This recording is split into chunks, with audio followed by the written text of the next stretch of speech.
back to my channel Econ Smart Classes. So I hope all of you are doing very well, and in this video I'm going to discuss with you Hillman book, and as you can see from the course structure, we will be discussing section 1.1 and 1.2 right from unit 1. Okay, that's part of this chapter 1, and that's part of the assigned reading from the Hillman book. Okay, so if you have the soft copy with you, great, you can keep marking along with. It will be best if you can take out the soft copy or the reading material, the hard copy that you have. Please keep marking. Okay, I repeat Hindi में that अगर आपके पास अपना Hillman का soft copy है, PDF है, तो आप उसको ओपन कर लो, या फिर अपना रीडिंग मटेरियल को ओपन करके उसमें कीप मार्किंग, जो भी हम डिस्कस कर रहे हैं उसको साथ के साथ अपना मार्क करते रहो. ठीक है, so I am going to cover this section with you. So let's discuss. ठीक है, चैप्टर 1 में देख सकते हैं market and government. First 1.1 section we are going to discuss these sections A, B, C, D for now. So I will try A section हम first class में करें, and then B, C, D like that. Then we move to the 1.2 section. ठीक है, so be with me throughout the class. कुछ doubt होते हैं तो आप कमेंट बॉक्स में लिख सकते हैं. Okay, let's study first thing. When should a society forego the economic freedom of market and rely on the public finance and public policy of government? ये normative question, normative versus positive economics आपने थोड़ा पढ़ा होगा. Normative means what ought to be done, मतलब क्या ideal होना चाहिए, जैसे GDP इंडिया का क्या आइडियल होना चाहिए, या अनएम्प्लॉयमेंट रेट क्या होना चाहिए. ठीक है, मार्केट में रेट ऑफ इंटरेस्ट क्या होना चाहिए, इन सबको हम नॉर्मेटिव इकोनॉमिक्स से रिलेट करते हैं. When we talk about positive economics, what we say is what exactly is happening, क्या एग्जैक्ट मार्केट रेट है, करंट मार्केट रेट क्या है, या फिर करंट जीडीपी रेट क्या है, करंट अनएम्प्लॉयमेंट रेट क्या है. ठीक है, लाइक दैट अगर हम बात करते हैं, that is part of the positive economics. Normative is basically what ought to be done. ठीक है, that is the main difference. So आप देख सकते हो स्टडी ऑफ इकोनॉमिक्स से मतलब just we just have to understand that normative economics talks about world का ऐसा होना चाहिए society for the economic freedom. Market freely, it can kind of decide about buying decisions and all. So it can forego the economic freedom of market and rely just on the public policy. कभी ऐसा हो सकता है कि market को छोड़ के, market outcome को छोड़ के हम गवर्नमेंट डिजाइन्ड पॉलिसीज पर आ जाएं. When should a society it should do? So इस टाइप के क्वेश्चन हम नॉर्मेटिव इकोनॉमिक्स में बात करते हैं. And then positive economics, what do we predict will be the outcome and voters and taxpayers delegate responsibility to the government. ठीक है, क्या इस टाइप का आउटकम हो सकता है, वोटर टैक्स पेयर्स अगर रिस्पॉन्सिबिलिटी दे दे गवर्नमेंट को थ्रू पब्लिक पॉलिसी. पब्लिक क्योंकि हमारा जो this subject is public finance, public policy. So जो भी हम डिस्कस कर रहे हैं it is going to revolve around public finance और पब्लिक पॉलिसी. ठीक है, सो इस टाइप के क्वेश्चन को हम पॉजिटिव इकोनॉमिक्स पे रिलेट करते हैं, बट इतना डिटेल में इसमें जाने की जरूरत नहीं है. मेन आते हैं फंडामेंटल सेक्शन में, जिसमें हम पहले facie case for the market discuss करेंगे. मतलब मार्केट क्यों, मार्केट का मतलब क्या है, एक प्लेस जहाँ पे बायर सेलर मीट करते हैं. ठीक है, बायर कुछ डिमांड करते हैं, demand is the willingness to pay. Buyer के पास there is a willingness to pay for a particular product.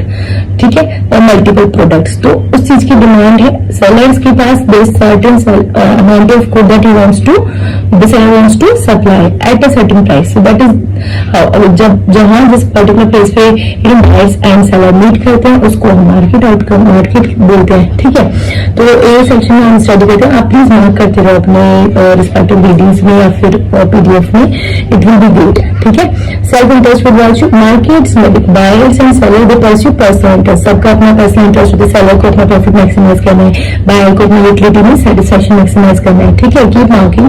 Buyers maximise utility और पर्सनल बेनिफिट है, sellers maximise their profit. Then decision of buyers and sellers in market their personal, right, decisions of the buyers या buyers and sellers के अपने personal decisions होते हैं.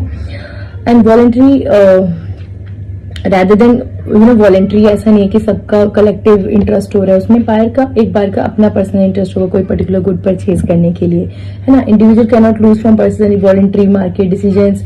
People who perceive they will not benefit simply can not do buy और sell. इतना ये सब करने की जरूरत नहीं है। Just have to understand what exactly is the market place, जहाँ पे बायर्स अपना सेटिस्फैक्शन यूटिलिटी मैक्सिमाइज करते हैं, पर्सनल बेनिफिट मैक्सिमाइज करते हैं, सेल अपना प्रॉफिट मैक्सिमाइज करते हैं। ठीक है, मूविंग ऑन, अब आगे बढ़ते हैं।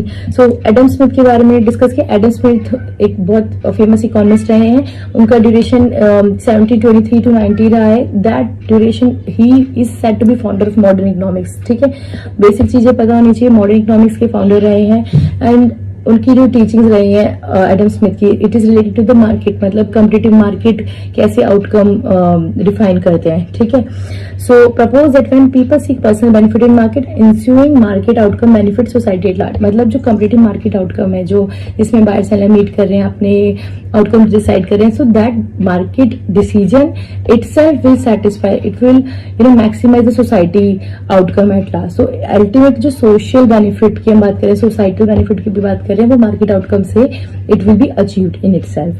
So therefore, moving on, it is significant that Adam Smith, he was a professor of moral philosophy, just understand, you just have to mention few points कि he was a founder of modern economics. In case कभी आपके entrance में इस type के question आ जाते हैं, match the following and all, so just have to basic understanding कि किस चीज से related है Adam Smith, right?